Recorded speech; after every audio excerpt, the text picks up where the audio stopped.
Hello, and welcome to Confessions of a Successful Leader, hosted by me, Andrew Tallents, the self-coaching expert.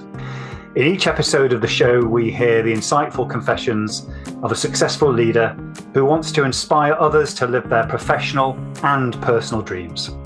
I am always keen to hear your feedback, particularly in relation to the kinds of leaders you would like me to invite onto the show in future.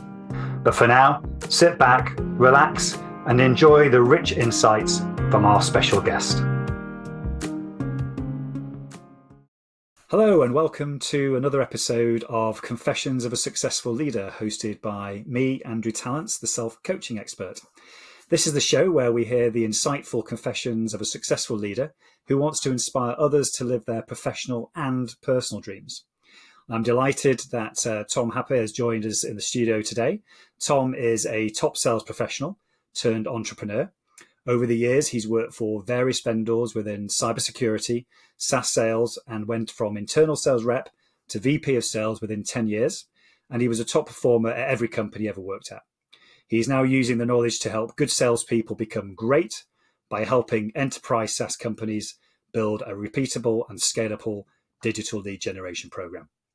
His company, True Leads, is changing the way businesses generate leads and is leading the way with many of the top 50 software companies. Tom, welcome to the show. Thanks for having me, Andrew. Looking forward to this discussion. Yeah, so for the audience to get to know you a little bit, just tell us about yourself and your current focus. Yeah, so like you mentioned there, that's a great intro. I've sort of spent the last 10 years in sales, so did the traditional thing of going to university, doing all those great things, and fell into sales effectively. So while a lot of my friends were off being accountants and going on sort of graduate schemes, I decided to get back into going into sales and started on that career journey really. So did that for 10 years, worked at various different vendors, was pretty successful at that. But I think the biggest thing out of all of those things, and even before those times, was the fact that I had that burning desire to go and build something on my own. Even since a very early young age, I was very entrepreneurial. Even at 10 years old, I think I had my own car wash and own businesses and eBay business, and always wanted to do that. But I think society and other sort of factors came into play, and went on that journey of university and all those sort of things, but really wanted to build my own business. So 10 years later, used that knowledge I had, and now I'm building or have built True Leads, and we're looking to become the number one B2B lead generation company.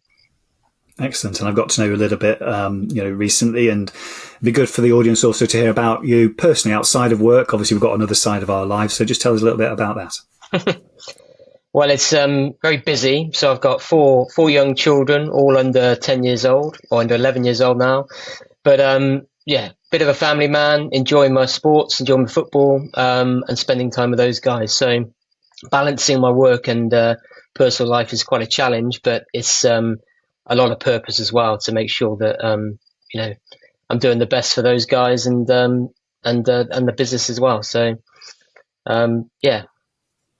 Excellent. Great. And we'll come back to that later about that balance between obviously the purpose around family and work. It's an important one, and how you manage that. So thanks for that intro. So this show is all about people really resonating with and understanding how, experiences from our earlier lives actually inform our leadership style, and getting us to reflect about that. So just tell a little bit more about maybe your childhood experiences, how they shape your leadership style. Yeah, I think these really good questions, and sort of got me thinking a lot about that. And a lot of these things have sort of come to fruition in the last few months in terms of things that are going on in the business and my mindset and all those sort of things. And you're trying to think where they're coming from, So looking back, and it sort of got me thinking. And in terms of my upbringing and my family and those sort of things, it was always, and still is in the family, of that sort of high achiever, sort of that sort of always wanted to be my best type thing. And that's resonated not just with me, but my siblings. I mean, my brother just graduated from Harvard for a law degree. My sister's quite senior at Google. So we've all gone on to do pretty good things. And I think that's a lot that come with our childhood and our upbringing. And and maybe took things a bit too seriously, but it's sort of like ingrained in us to want to be the best at what we're doing. So I've always had that. No matter what I've done, it's sort of like, if you're going to do something, do it properly and do it to the best of your ability. But I think with that obviously comes some challenges because you're striving for that sort of perfection in a way, you know. So I think that's probably been the main thing. That entrepreneurial spirit's always been there. You know, my parents were very entrepreneurial. My mum had a hairdressing business. My dad's into property. My dad was also in sales. So that was a major part of my life. I could see the success that a successful salesperson could bring. You know, he put my put us through private school. We went on nice holidays. You know, we had a great lifestyle brought out of being good at sales. So I've always sort of had that in mind as well. But I guess always just been pretty motivated, really. But as I said at the start, I've always had that desire and just sort of gut instinct that building my own thing was where I wanted to go, you know. Sure. And if you think about how leaders are shaped by their earlier experiences, there's usually three systems that are in play. You've got your family system, which you've talked about, and that shapes a lot of your beliefs. You've got your education system, which you don't have a lot of say in a lot of the time in terms of where you go and how you're shaped by that and those kind of experiences of teaching and academics, etc., and sport alongside that. And then you've got your first work experience, whether that's at university alongside work or work. And they're all systems which help shape you before your brain's hardwired, you know, when you're 21. So what other things can you pick out from those early experiences apart from your family in terms of those systems that help shape your leadership?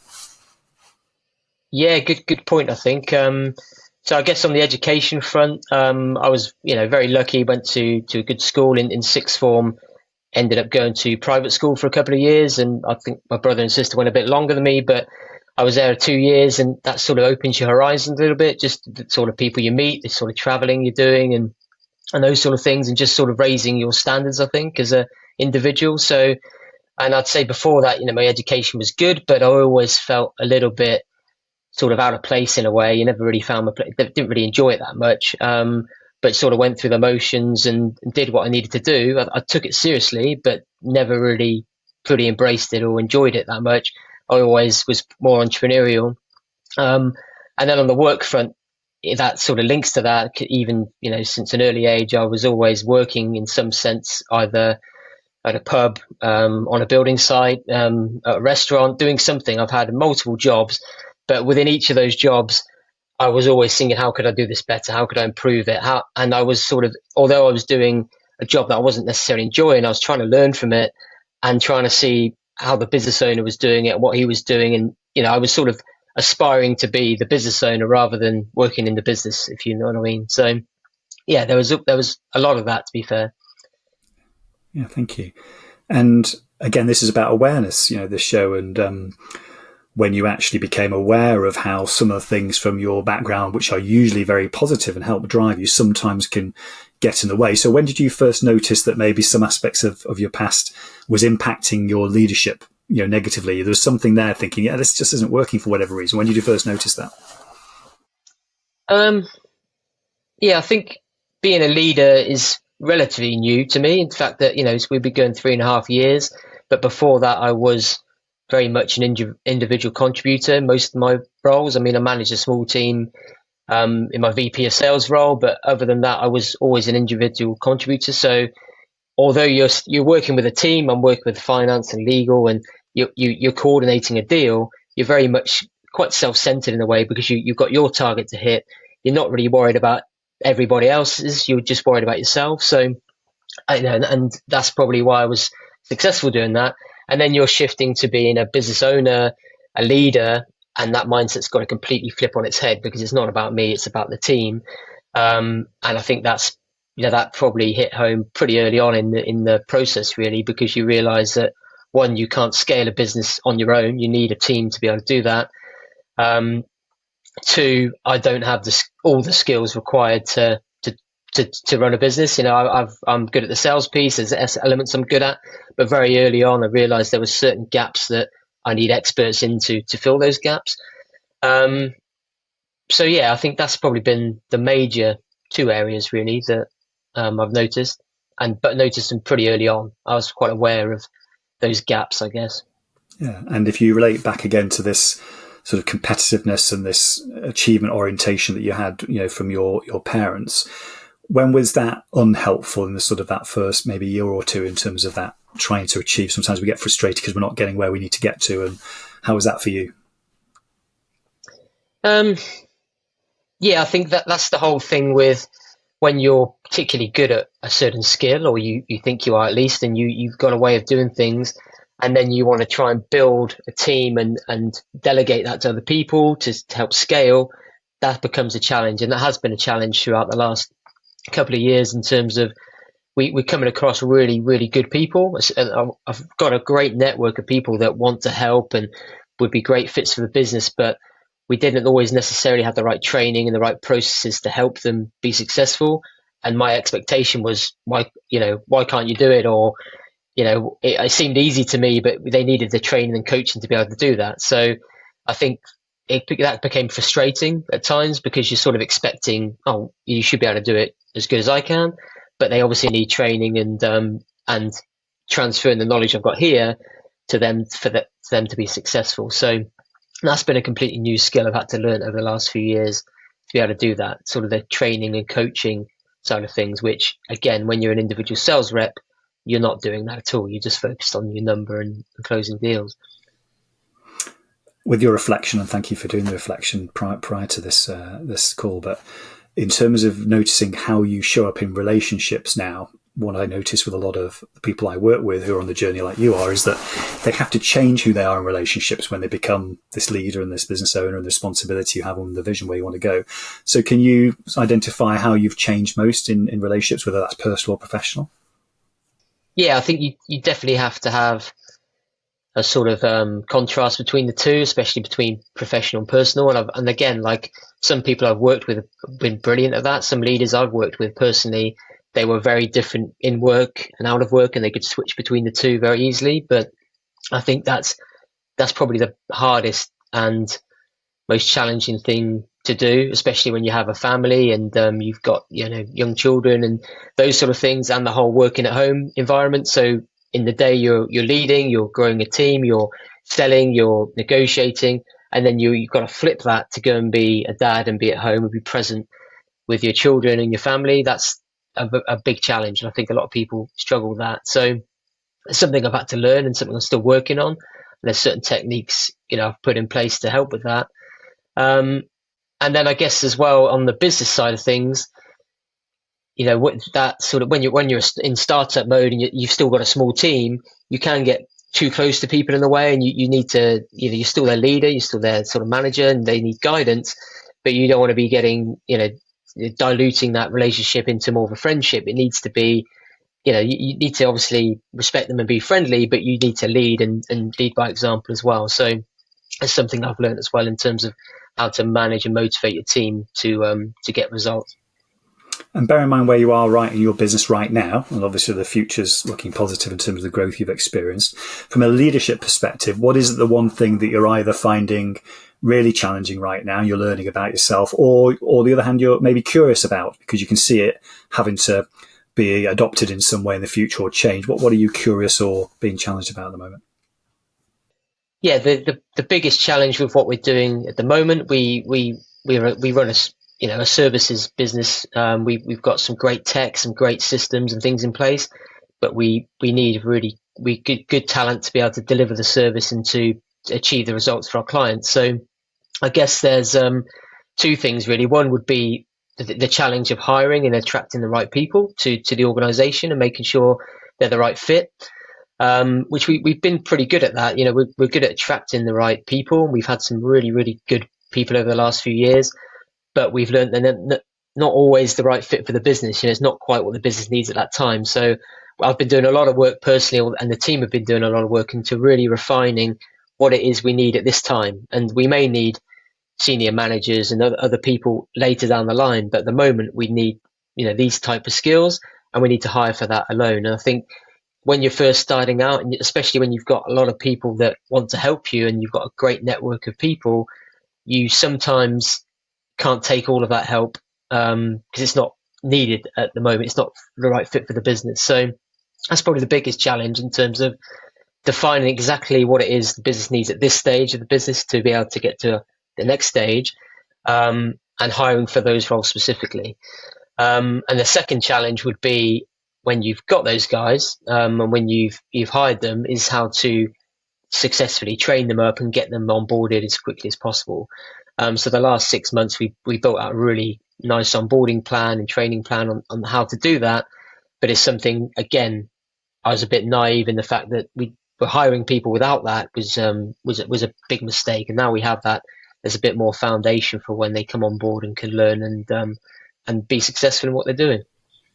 Great. And tied to that, I think our audience would be very interested learning from your experience to date, really, in terms of how you create the space and time to be able to think about these things. Obviously, you reflected on these questions and some interesting insights came up, but you're torn in very different ways and obviously trying to recruit people as you grow the business. So it's almost like as you're flying the plane, trying to, fix it and move things around, isn't it? So how do you do that? How do you make sure you maintain that space and time for yourself?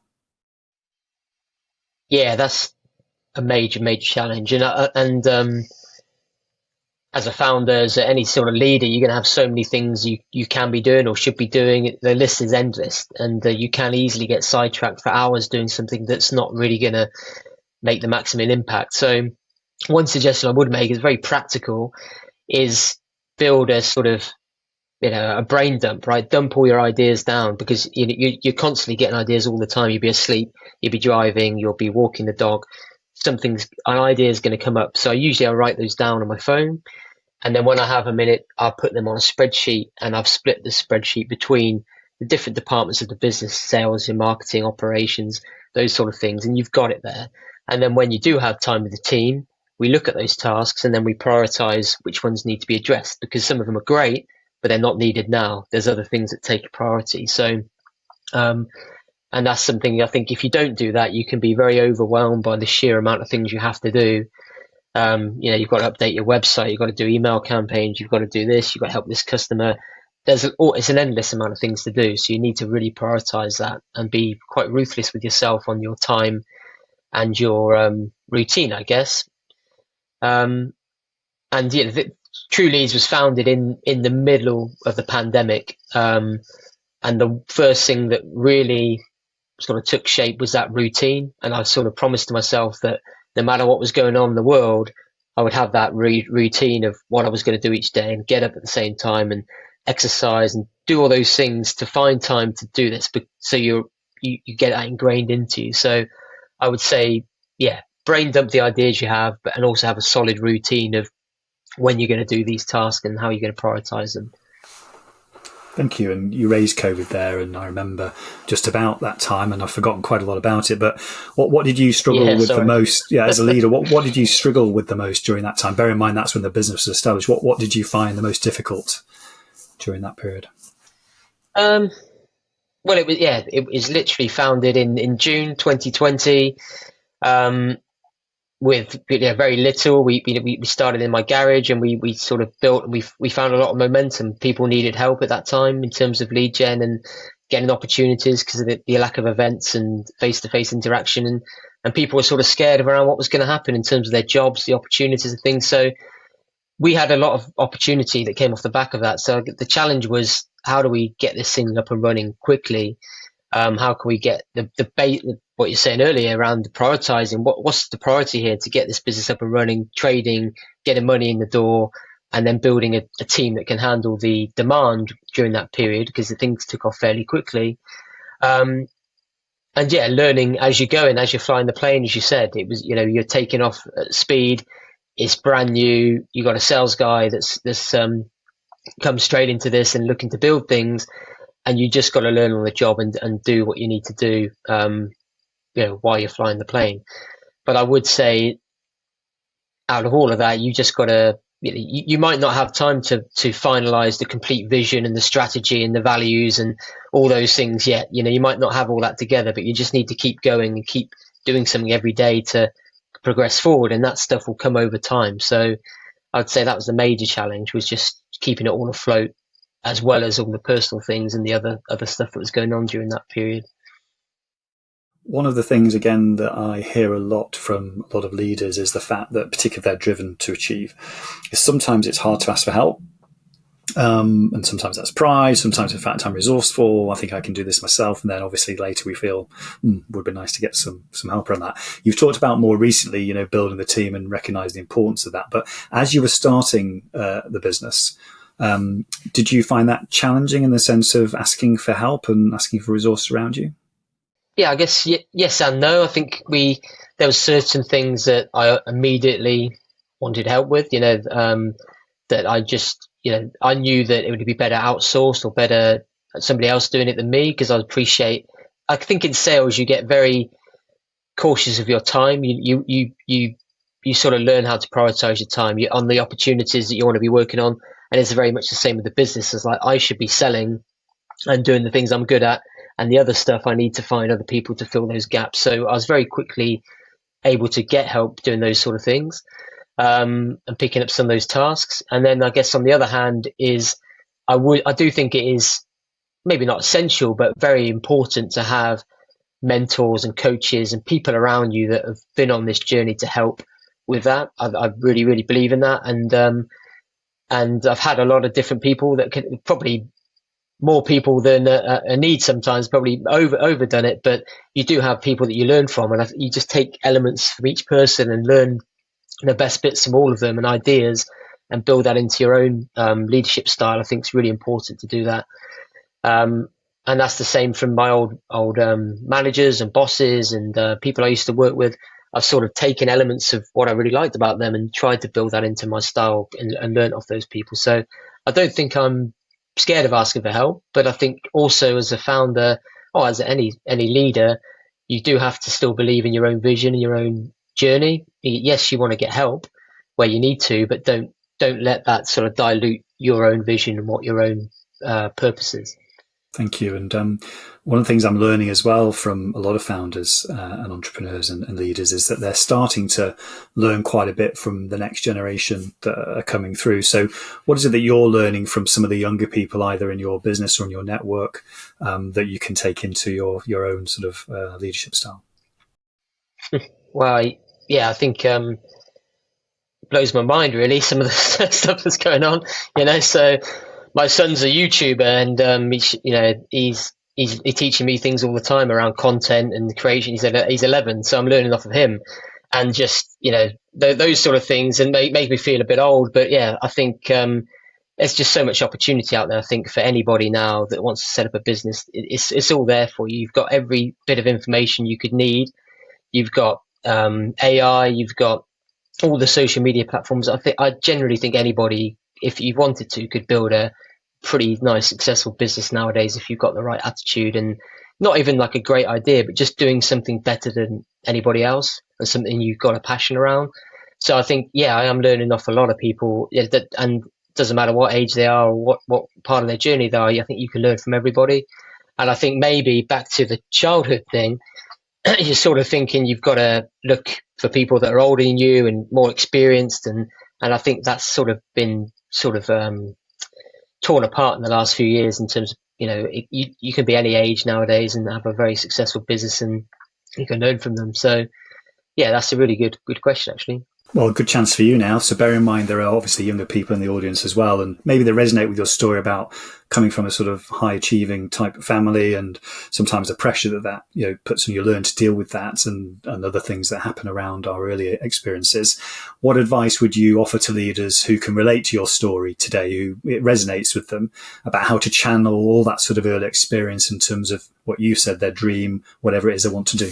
Yeah, good question. I guess I think be patient. I think with it, some one part of me sort of thinks I wish I'd started earlier. I wish I had started when I was 20 and then didn't go to university. But then I look back at all the jobs I had and all the opportunities I had, and I've learned from that. So I think if you're doing something now that you're not particularly enjoying, but you can learn from it and use that experience later down the line, I think you don't realize that at the time, and it's so key. And so many people said that to me when you're younger and you're sort of getting very restless around getting a pay rise or getting a new job, or you want to move on. I think sometimes just relax a little bit, take your time. And there was a couple of opportunities in my career where I moved on to a job because I wanted a bit more money and was impatient. And I think in hindsight, that was the wrong thing to do. And actually staying where you are, learning your trade, learning what you're really good at, and getting some skills behind you is going to benefit you in the long run. Because the money and the success will come with that, if you built the foundations. But at the time, when you're fresh out of university and you can see other people earning good money and they're successful, you want that straight away, and you do whatever it takes to get there. And that can mean actually you're probably damaging you damage yourself a little bit, because you're not actually building the foundations of your skills before you're making the jump. So I'd say be patient. Learn things on the side. I think we're in a better opportunity now. Yes, do your day job or do what you need to do, but learn, learn a new skill, learn new techniques, follow people on LinkedIn, etc., and try and find what you're good at and what you've got some passion towards, and start making small steps towards building that on the side of what you're doing. And I generally believe that, like I said, if anybody wants to build a business or wants to be successful, then they can, because all the tools are out there to do it.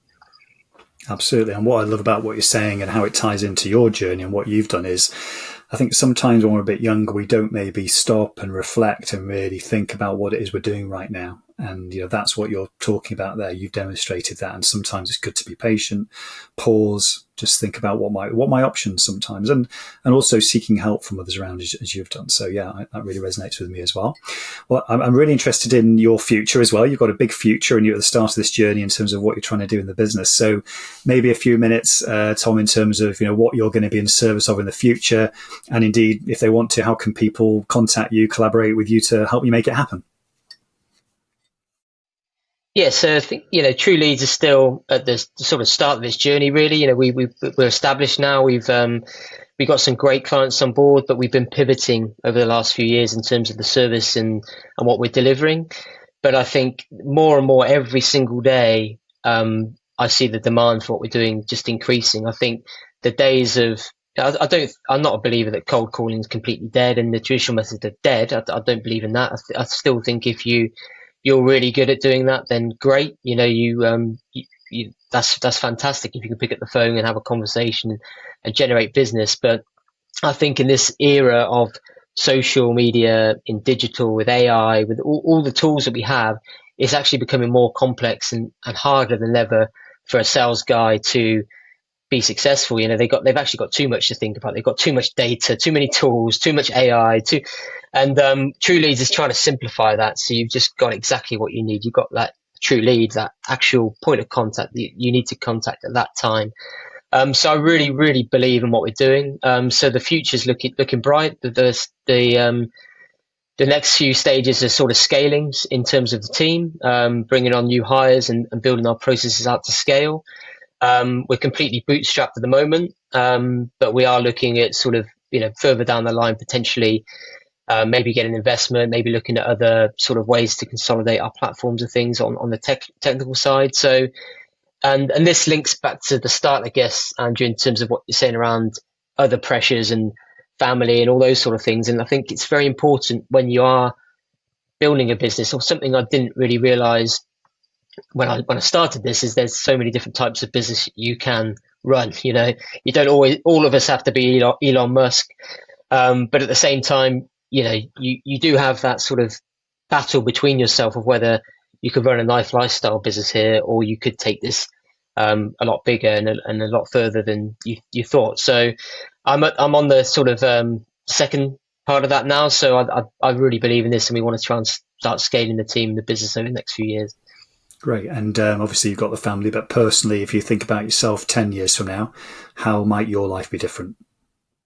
Now I'm on this journey, I feel like I'm on the right path. I think before I just had that gut instinct that I wasn't. And although it was a great career, it was had a lot of fun, traveled the world, did a lot of great things in sales, I always had that gut instinct that I wasn't quite on the right path. So I feel like now I am. In 10 years, the sky's the limit. And I think True Leads is just the start of that. There's other plans ahead of that. So the main aim for me is to, obviously do what I need to do with the family, build the business, and learn along the way, really, and just get better at what we're doing.